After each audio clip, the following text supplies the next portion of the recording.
Shalom Bapak Ibu teman-teman semuanya. Tahukah Anda bahwa di mulut kita ada kuasa yang dapat mengubah keadaan situasi dan hidup kita? Pernahkah kita tahu bahwa semua perkataan yang keluar dari mulut kita mengandung kuasa yang besar? Kuasa perkataan yang diberikan oleh Tuhan kepada kita yang dapat mengubah keadaan yang buruk menjadi baik atau keadaan sulit menjadi keadaan yang lebih baik dan lebih mudah.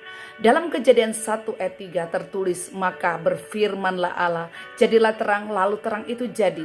Dalam ayat-ayat selanjutnya ditulis bahwa Allah berfirman, jadilah cakrawala, jadilah benda penerang, jadilah tumbuhan, jadilah binatang, dan seterusnya. Maka jadilah semua yang dikatakan Allah itu pada waktu itu juga.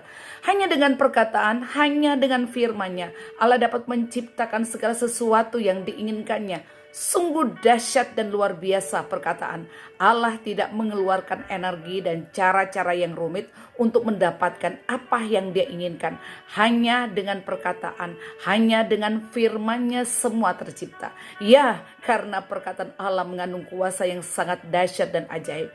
Mari kita renungkan, bukankah kita juga sebagai manusia diberikan kuasa oleh Allah dalam setiap perkataan kita? Karena dalam Alkitab Amsal 18 ayat 21 ditulis, hidup dan mati dikuasai oleh lidah. Siapa suka menggemakannya akan memakan buahnya. Artinya, siapa yang suka mengatakan atau menggemakan perkataannya, entah perkataan baik atau perkataan yang buruk, maka akan memakan hasil atau buah dari perkataannya tersebut. Sungguh, hukum perkataan itu seperti hukum tabur tuai. Siapa yang suka berkata-kata akan menuai hasil perkataannya. Siapa yang suka menabur perkataan tentang hal-hal yang baik, yang berkenan dan penuh mujizat, kesembuhan, berkat, kelimpahan, pemulihan, terobosan, kekuatan, kemenangan, promosi, perluasan daerah, dan lain sebagainya, akan memakan semua hal berkat yang suka diucapkannya.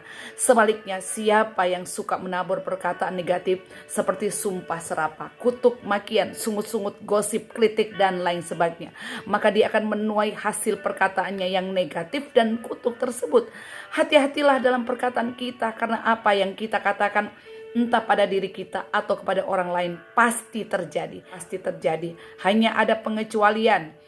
Kata-kata kutuk yang diucapkan kepada orang-orang benar tidak akan pernah mempan. Karena firman Allah berkata, kutuk tanpa alasan tidak akan pernah mempan. Karena itu jangan coba-coba mengutuk orang-orang benar. Karena hal itu tidak akan terjadi, karena orang benar akan dilindungi oleh Tuhan. Semua taburan perkataan ini, baik perkataan positif atau berkat atau perkataan negatif atau kutuk, pasti akan terjadi, karena Tuhan sendiri telah bersumpah. Bersumpah berarti Tuhan tidak main-main. Tuhan serius mengenai perkataan kita. Ditulis dalam Alkitab Bilangan itu, Tuhan berkata pada Musa bahwa Dia bersumpah bahwa apa yang dikatakan umatnya kepadanya akan dilakukan pada mereka. Demikian itu juga berlaku buat kita di zaman sekarang. Tuhan telah bersumpah akan melakukan semua yang kita sudah katakan di hadapannya. Kita yang berkata-kata, Tuhan yang melakukannya. Sesungguhnya ini menjadi kabar baik sebenarnya. Terbaik buat kita yang suka mengatakan hal-hal yang baik tentang berkat, mujizat, kesembuhan, promosi, dan tentang semua yang baik lainnya. Haleluya, karena Tuhan tak berjanji akan memberikan semua yang suka kita katakan setiap waktu di hadapannya. Praise the Lord, puji Tuhan. Tetapi sungguh mengerikan untuk orang-orang atau siapa yang sengaja suka berkata-kata hal yang jahat dan buruk, negatif atau kutuk. Karena semua kata-kata kutuk, kemakian, sungut-sungut, sumpah serapah, dan lain sebagainya yang diucapkan orang-orang tersebut akan dilakukan oleh Allah juga kepada mereka.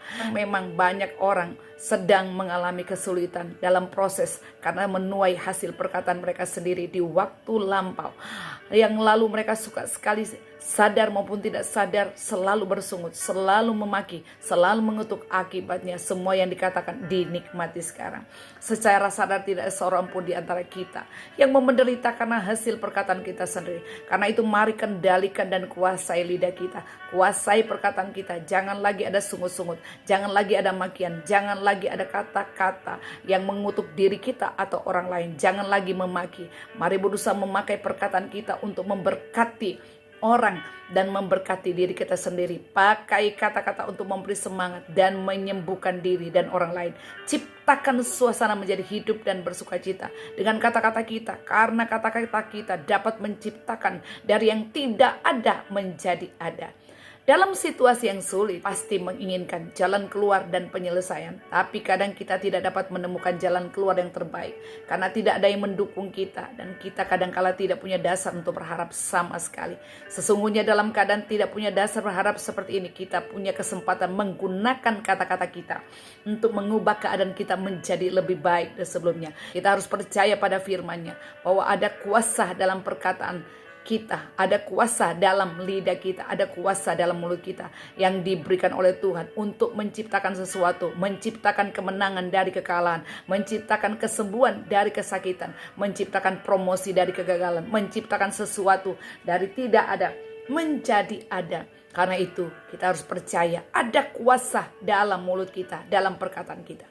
Maka sekalipun sakit, kita akan berkata seperti firman-Nya dalam 1 Petrus 1 ayat 24, bahwa oleh bilur-bilurnya aku telah sembuh, dan akan terus berkata telah sembuh sampai kesembuhan itu benar-benar terjadi. Sekalipun kekurangan, kita akan berkata seperti firman-Nya dalam Filipi 4 ayat 19, bahwa Allahku akan mencukupkan segala keperluanku menurut kekayaan dan kemuliaan dalam Kristus Yesus Tuhan. Dan akan terus berkata Allah mencukupkan, Allah memberikan kelimpahan sampai benar-benar semua keperluan kita tercukupkan dan penuh kelimpahan. Sekalipun dalam tekanan musuh yang berusaha menghancurkan kita, kita akan berkata seperti firman-Nya bahwa aku diam saja, Tuhan akan ganti berperang untukku, seperti tertulis dalam Keluaran 14 ayat 14. Dan akan terus berkata, aku akan mengalami kemenangan, Tuhan ganti berperang untuk aku, sampai benar-benar kemenangan itu akan kita nikmati. Tidak pernah berhenti berkata, aku menang karena Tuhan yang memberikan kemenangan kepadaku. Karena itu kita percaya pada firman-Nya yang mengatakan ada kuasa dalam mulut kita. Maka kita tidak akan mengubah perkataan kita seperti apa yang kita inginkan nanti. Kita akan tetap memperkatakan hal-hal terbaik sekalipun situasi makin sulit. Kita akan berkata situasi sulit ini hanya sementara. Karena situasi yang baik pasti akan segera datang. Kita akan mempertahankan ucapan ini sekalipun sepertinya tidak ada yang terjadi setelah kita berkata-kata. Saat Tuhan menyuruh mengganti namanya dari Abram menjadi Abraham, Abraham sedang mengalami situasi yang sangat sulit. Karena pada waktu itu Abraham belum memiliki satu orang anak pun. Sementara nama Abram yang artinya adalah Bapa banyak bangsa. Nama Abraham artinya Bapa banyak bangsa. Saat itu Abraham sekali lagi belum memiliki anak. Belum ada keturunan yang diperoleh oleh Abraham dari Tuhan. Tapi Abraham sangat berani mengatakan bahwa dia adalah Abraham, si Bapa banyak bangsa. Amazing. Dan apa yang dikatakan oleh Abraham sudah terbukti sekarang. Karena Tuhan sudah memberkati Abraham dengan keturunan yang sangat banyak. Seperti bintang di langit, seperti pasir di tepi laut. Kadang kita harus bersabar menanti tuaian kata-kata kita. Tapi jangan khawatir, karena semua yang sudah kita katakan dengan berani di hadapan Tuhan, pasti akan Tuhan lakukan kepada kita. Karena Dia adalah Allah yang sama, yang tidak pernah ingkar janji. Kalau Tuhan bisa memberkati Abraham, melakukan apa yang dikatakan oleh Abraham, maka kita pun sama. Tuhan akan menggenapkan janjinya pada kita. Apa yang kita katakan akan Dia lakukan. Tetaplah semangat. Jangan menyerah, tetap pelihara kata-kata yang baik dalam mulut kita. Jangan lagi mengumpat, jangan mengkritik dan maki-maki. Batalkan semua kata-kata kutuk kita. Ganti kata berkat yang menyejukkan dan memberkati diri kita dengan kata-kata kita menjadi berkat yang menyejukkan diri kita dan orang lain. Doa saya agar Bapak, Ibu, teman-teman semuanya segera menerima terobosan, kesembuhan, promosi, pemulihan, pekerjaan yang baik, jodoh yang takut akan Tuhan, keturunan ilahi, kelimpahan keuangan, pemulihan ekonomi, dan semua yang terbaik daripada Tuhan. Kita sepakat mengatakan hal-hal yang baik di dalam nama Yesus. Tetap semangat, baru Tuhan Yesus memberkati. Shalom.